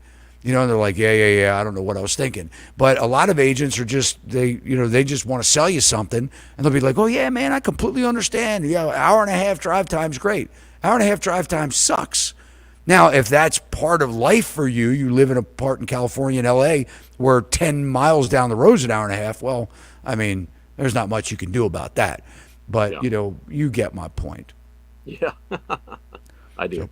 Yeah. All right, sweet. Does Well, that I answer appreciate at least Yeah, it something does. for you? Yep. it. Yeah. Yeah. Best wishes to you, man. Get it. I know, it's an exciting time in life. I do believe in home ownership. I don't think that, I think you should wait until the right time, but I am definitely from the belief that there's nothing better than, being able to control your outcome at where you live, decorate it, customize it, make it you. Yeah. And I think you have some exciting years ahead of you. It sounds like you're on the right track. Yeah. Pride of ownership. It's a good thing. You got it. All right. Thanks for calling in. Thanks, Todd. All right. Talk to you soon. All right. Now we got Victor. All right, man. I never know what to expect from Victor Ashley out in Seattle. Huh? Oh, we have somebody else before Victor. All right. Then we'll hear from Victor because I'm always curious to see what is happening out in Seattle. All right. So we got Joe. Where's Joe? All right. Hey, Todd, can you hear me? Hey, Joe. What's happening, man? Where are you calling from? Hey, nothing much. I'm calling from a suburb of Metro Detroit area. I'm about an hour north of Detroit Airport, if you're familiar. Yes. Yep. So I'm kind of similar to your last caller, Paul. I'm kind of just in the, I guess a little bit similar boat of his, but, I did many years in the military, so I pretty much have rented my whole life. Now I'm. Thank you for your service. Oh, I appreciate it. I love the country. I hope hopefully get in better times than we are now. I definitely think that we're kind of in a sad state of affairs. At least, I try to listen to both sides, and I'm trying to educate myself. I'm still a young man. I'm only 27, but I'm trying to make, the right decision. And there's so many things I want to say. I don't even know if I could, put it in a concise sentence, but kind of where I'm at is I've rented my whole life, and I really want to purchase a home now that I've moved back to my home state, and I want to live where my family's at. And this area, the median home for sale, I think, is roughly 450,000. That was just a quick Google, so I don't know how accurate it is. It goes anywhere from $1.5 million, and then you drive, 1 mile, and it might be a $300,000 home. So it's kind of all over the map. But anything that's worth living in that I want to purchase is going to be right up there, 450,000. So my wife and I, we're able to purchase that home if we really want to. I don't know if I would necessarily say that I would be house poor, but I kind of want to put ourselves in a position where one income would be able to handle the bills. if that was, if one of us, God forbid, got injured, sick, lost our job, I want one income to cover the bills. And the unaffordability with the interest rates and where I live is so high. We're just kind of like, I don't know. Do we keep renting and just saving our money? We have no debt. We got 100,000 saved. We just don't know really what to do. We're just sitting here and everyone's pressuring us to buy. I had to fire my real estate agent because he kept showing me, homes that were falling apart, and I don't know. So here I am on the show. Do you want to stay in the area? We definitely do. We want to be in this area for a foreseeable future. My brother's having kids. We plan on having children soon. So, I mean, that's, you just answered a big question, right? I mean, you want to lay down roots and start a family.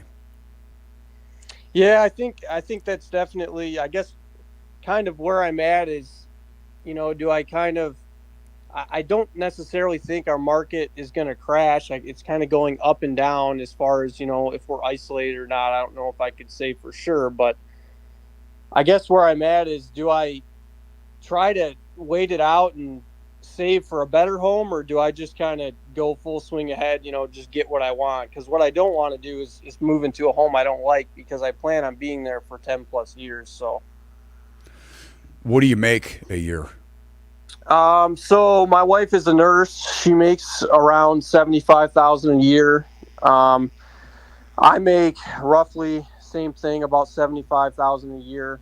We're blessed that we don't have any debt at the moment. I just paid off my wife's student loans together. We did. So you could add that up together. I mean, I think that we can certainly afford it, but at the same time, it's like, if my truck breaks, there you go. That's $50,000 for a new truck. You know what I mean? So I mean, at 150,000 combined income, I mean, basically you're 3xing your income to get into a home. I think that's a very safe bet. I think a lot of people would love that. The question is the $450,000 home going to be something that you want to stay in for 10 years? So what I would probably do if I were you is I would look for a $450,000 home that maybe is on, a larger lot, maybe, that is, surrounded by more expensive homes that I could put some money into the house. It's always best to not own the most expensive home in the neighborhood. So if you're looking at a 450 house and everything around it's 200 or 225, it's a bad deal, right? But if you're buying a house and you're looking for something where you can stay for 10 years, you want to know that any improvements that you do to that home will sustain the value. You'll have a constructive return. So if you build an addition on it, you go out the back, you build a little, a side addition with, an owner's bedroom, and, that you can get a bigger bedroom and a nice bathroom, things that you can do to improve it. But I think that's the key is, I would look for something, if you have some time, I would look for something that just makes you more comfortable with being able, because it sounds like the big fear is, will I want to be in this $450,000 house? Am I going to buy it now and then want to sell it in 3 years? And if we have a dip and it goes to 400 and I have to come out of pocket and I'm getting 360 after I pay for transfer, recordation fees, commissions, and I'm really now taking $100,000 hit in 3 years. So basically I'm losing $33,000 a year. I would say that's a bad deal, right? I probably wouldn't be quick to jump into that. So since you don't have kids yet, you're fine with renting, I would just lay my sights down with some goals. And maybe that 450 is really 500,000 because you can save up another $20,000 in the bank account. So I would just it sounds to me like you're questioning and second guessing the how long will I be there? Will this be the house for me and my family to stay? And and that's what I would do. I would look for that special lot and a less of a fixed up house, livable, to where I don't have to go in and start spending money right away. But what can I do to get in there and make improvements that will sustain us and make us happy to be there for till I'm 37 or till I'm 40 years old? And your life's going to completely change. I mean, your wife has a great career. What do you do? So after the military, I used to work on aircraft, and now I help run my father's plumbing company. Oh man, you're golden. You are golden. I mean, that's you sound smart. I mean, that's plumbing company. People don't know how to fix anything. You're always going to have work. You're going to meet so many friends if you haven't already done it that are in the trades. You're going to know electricians. I would be looking for that fixer upper that I could move into. That is, no one wants at 450. That is a diamond in the rough, and they look at it and they go, man, 450 for this, thing, and you can see the vision. And, it's probably going to be in a nice, like I said, a nicer neighborhood with better surrounding houses. And it's going to be something you love the area. Your family's there. You're going to build a family. Yeah, I wouldn't be worried at all. I would open my eyes to more options and, and just wait for the right property.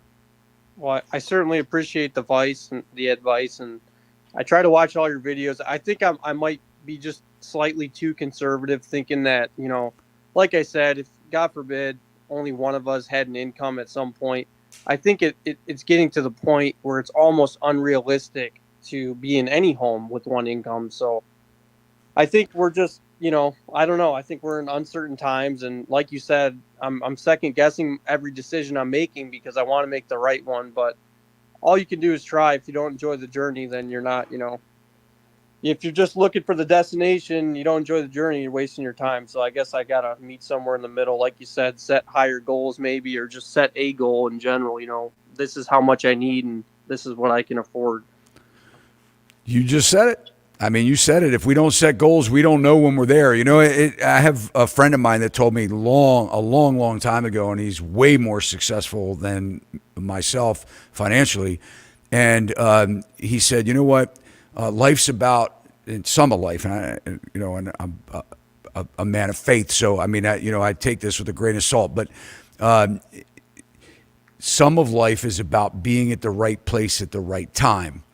But more importantly, it's knowing that you're there. And I think that's been something that that's kind of stuck in my mind. And he told me this almost 30 years ago. And I thought, how many times was I at the right place at the right time, but I didn't know it? And I think we can all think about that. So, and sometimes we're conscious to it, we say, you know what, it's always hindsight's 2020. That was the right place. Boy, I really screwed up. It doesn't mean that opportunities don't come again. But if we never have a goal and a written goal, like this is what my house looks like. I agree with what Todd said. You know what? I want the house to be in the center of the property. I want it to be set back off of the road. I want it to be, this much distance in the backyard if I ever put a pool in. And you sketch that out and you visualize that. Well, guess what? If you take that with you when you're looking at properties, or you're looking online, or you're looking on Google Earth, you're going to say, man, this fits that bill, right? You're going to know it's going to zoom in a little bit. And you may tweak it a little bit as you go. But that's the advice that I have is just, have a clear vision. And I see that's probably the biggest mistake. People are impulsive. They go out, they hit the street, they make bad decisions, and then they just keep running with it. They're like, oh, well, I made a bad decision. I'm just going to stick with it and just be miserable. And I think, and somebody said today, that they had, and they were in the military as well. One of my agents was telling me the story where they sold their house, and they had just bought it in 21. I said, well, why would they sell? And my agent said, well, they're active military and had to move or restation. And but he said that the client hated the house the minute that they bought it. Like, wow, how impulsive was that? They needed a place to move, and so they were so relieved that they sold the house because they couldn't stand it. And believe it or not, I see this a lot more than you would believe. And it's just because they didn't know what they were looking for. And, they got impulsive. Their family was pushing them. You got to buy. What are you waiting for? And but you know what? You sound very smart. 27 years old. I commend you on that. Stay on track. Make your plans, and don't be a stranger. Thank you so much, Todd. I'll be back, maybe with the Got it, house. man. Sounds great. All right. Best wishes to you. Thank you. All right, man, good stuff. You know, I mean, this is what it's all about right here. You know, if I had to say, you know, what do I love more than anything about podcasting or teaching people or working with people or coaching people, it's it's seeing that people are listening, they're paying attention.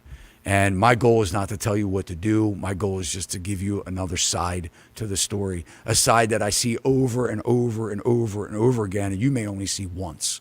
And if I can somehow educate you, slow you down, and help prevent you from making a big, bad life decision that you will recover from, but if we can avoid that, it's a well-rewarded victor. Sir, what is happening? How you doing, Todd? Nice to Doing see great, you man. out here Good in to see Seattle. you. It's good to see you, sir. Yes, sir.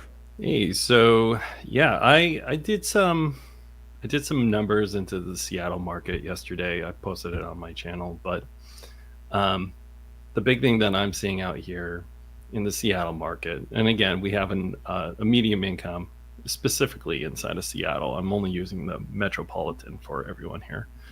Metropolitan Seattle medium income's 115,000, and when I look at the stats the MLS give us, and then I look at the stats, and the difference between the average and the medium is like $200,000. Okay, so the average home inside of King County, where Seattle sits, is $1.2 million. Okay, the average home inside of Seattle on the market today, as of yesterday, was $1.15 million. The average sold house, though, inside of Seattle for the month of May was $1,037,000. So when you start getting Coming into down. the numbers and stuff, it goes down. So one of the big things, and I didn't want to get too deep into the numbers with you, but By the way, that's average. What's the median? Can you tell us what the median sold the is? medium sold inside of Seattle, Washington. Let me pull that stat real quick. And by the way, guys, while he's doing that, I mean, just looking at this, I mean, that's terrible. That's like 10x. You need 10 times the, if it's average. That's why we want to find out what's the median sold, because we want to compare apples to apples. But I mean, these numbers don't work. And by the way, you have a lot of issues in Seattle too, man. I remember when I was out visiting you. It's over $1 million. Let's just put it there, because when I'm looking at the numbers, it only gives me the county. Yeah, so 8x. Yeah, so at least 8x, maybe 9x. So where we're at is an unaffordability issue, and like what I'm seeing from boots on the ground being out here is like everything's slower. I'm getting calls. I've been doing this, going on 3 years in July, and I had 4 listing appointments in the last month, and that's a lot more than I'm used to inside of 1 month. So like I'm seeing a kick up in that. One thing that I'm seeing on our MLS is specifically the listings are increasing quite a bit. The pendings are evening out, and the sold are actually slowing down quite a bit. So we're actually net positive to the increasing of our inventory in this area. So we are increasing inventory. What are you seeing in the neighborhoods? I mean, are you starting to see? I mean, now it's funny because now that the grass is growing rapidly, and you guys get tons of rain. Maybe this is the best metric for you guys.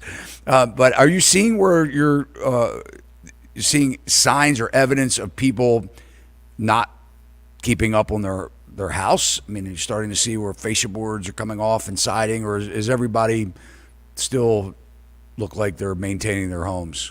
That's the biggest thing that I'm seeing is, like you just said, the maintenance is becoming a big issue.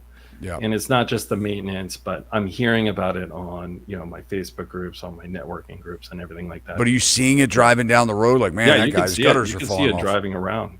It's maintenance is lacking. I mean, the big thing that you can tell right off the bat, and you see how derelict the house is how much moss is on is on the roof because obviously we're in the rainforest over here. Hmm. But there's a ton of moss on all the roofs. And they would Actually, normally one of- have that power washed off, or I mean, would they clean it, or what would they do? Put algicides on it? Yeah, usually, you're looking at somebody going up there and either power washing it off or they're literally scraping it off. So one of my clients, they're going on the market next week. I was looking at it and I'm like, hey, you guys got to get up there and fix the roof. Okay. So you got to get up there. Specifically, you got to get this moss off. You got to clean the gutters because it looks like you're not putting any effort into your And home. that's the big sign. That prior to the crash, the housing market crash of 2008, was you could start to see it in the neighborhood. So when you guys are out there driving around, no matter where you are in the country, if you're really interested in what the housing market, what's going to happen, forget mainstream media and the headline news articles about how everything is great and rosy. Start looking around, because that tells it all. You can, unless somebody comes out and says, hey, with a sign, I can't pay my bills, I'm struggling, the only way that you can really tell is, are they keeping up their house, or are the neighborhoods starting to decline from a maintenance standpoint, and are there infractions with the homeowners association because they'll get after you? Are there problems? Do you see visual signs of siding coming off the house and they're not fixing it? Because normally you wouldn't. I mean, there may be some people that just don't care and will let their house fall down around them, but a house is a depreciating asset. It loses value. It doesn't gain value. It only gains value when you maintain it and when you keep it up. Don't believe me? Let it rain inside and see how your house performs in value, right? Let the drywall get destroyed by water. If you don't keep it up, it will your value will be gone. And so that's interesting. Yeah. So Yeah, if I've been there's moss seeing- growing on the roof in Washington, Yeah. you are either lazy or you're or you just don't, or you're afraid of ladders. So or where you get and your fingers are broken that you can't dial a number to well, you can even voice call now. I mean, you can't get somebody to come and do it for you. I believe. Hey, by the way, I believe that there's an age that everyone should not own a ladder. Yeah, one of the other things that I'm running I'm at that into- age. I agree with you on that, Todd. My 89-year-old grandfather still gets on ladders, and I can't stand it. So one of the other things, and this is something very specific to what you've been talking about. There's a lot of people inside of this area and other areas that they've used that FHA or they've used something else to get into this home, and they are in some sort of deferment. So I know of two persons that have already talked to me, and they're like, hey, I haven't been able to make anything. They put it on the back end. I just got a letter in the mail. This is all I needed to do. I think I bought myself more time. I don't need to sell. So I was sitting on one of those conversations. So, that stuff is out there. It is coming around. And when we're looking at this, we're looking at it like $1 million property. Even when you get onto the outside of the suburbs, and we're pushing 7, 8, 9 every single time. So we already saw a correction last year at 8%. And I've been saying it to my colleagues out here. It's like, hey, you guys got to be ready because this stuff isn't going to, it's going to actually swing pretty hard. And they weren't ready. And there's a lot of people that have been calling me, and they're like, hey, what do I need to do? And I know a couple of people that just straight up left the market because of that. And I'm trying to prepare myself and actually be of value for my clients and such when I'm actually out here. Well, we know your value, man. You are in our network. If you guys are looking in the Seattle area, I wouldn't buy a house without Victor. So, we appreciate you and jumping on here too as often as you do. We love to catch up, man. So I have one final thing for you on go the ahead. MLS stuff, because all the MLSs are joining into the NAR settlement. The Northwest MLS inside of the Washington district, and does cover a little bit of the Oregon zone. but the Northwest MLS is not joining into the settlement. And And because of that, excluded themselves from it. correct. And because of that, we're not going to be hiding the buyer brokerage. So the buyer compensation, just so you have an idea. Interesting. So it's, keep that stuff in mind. Again, we are not owned by Rebels, you NAR. guys are. So You guys. All right, man. Well, we appreciate you, Victor, and we'll talk to you soon. all right, thank you very much. You got it, man. We're going to bring in one more here. I think we have Drew on deck as we round the 2-hour mark. But Drew, thanks for hanging out and waiting. And where are you calling from? Calling from just outside Tampa, Todd, Clearwater, Florida. All right.